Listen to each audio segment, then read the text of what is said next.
नागपूरचं ऐतिहासिक अधिवेशन आपण करतोय. आज सकाळी अधिवेशनाला आल्यानंतर कुठेही धक्काबुक्की झाली नाही त्याबद्दल सभापती सभापतींचं अभिनंदन. आणि पुढचे 8 दिवस पासेसवर बंधन दादा, मुख्यमंत्री महोदय येत आहेत, असंच पुढच्या 8 दिवसात रविवारपर्यंत हेच दादा राहिलं तर किमान आमदारांचा सन्मानांना मागच्या वेळी आमच्या भगिनींनी तक्रार केली होती. त्यामुळं थोडी काळजी घ्यावी.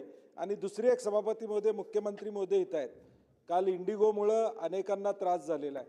किमान रविवारी जाताना एअर इंडियाला सांगून काही विमानाची व्यवस्था करता आली. तिकीटं सगळेच विकत घेतात, तर तशा पद्धतीचं आपलं एखादं पत्र जाऊन एखादी व्यवस्था स्वतंत्रपणे करता आली तर तिकीटं सगळेच विकत घेणार आहेत, त्यामुळे जाऊ शकतील. कारण की सगळेच चार्टर्डमधनं येऊ शकत नाहीत. कुठं आहे प्रसाद, कुठं आहे? तेच म्हणणं, प्रसादकडेच बघितलं मी. त्यामुळे एक मुंबईला आणि एक पुण्याला जर करता आलं तर करावं अशी माझी विनंती आहे.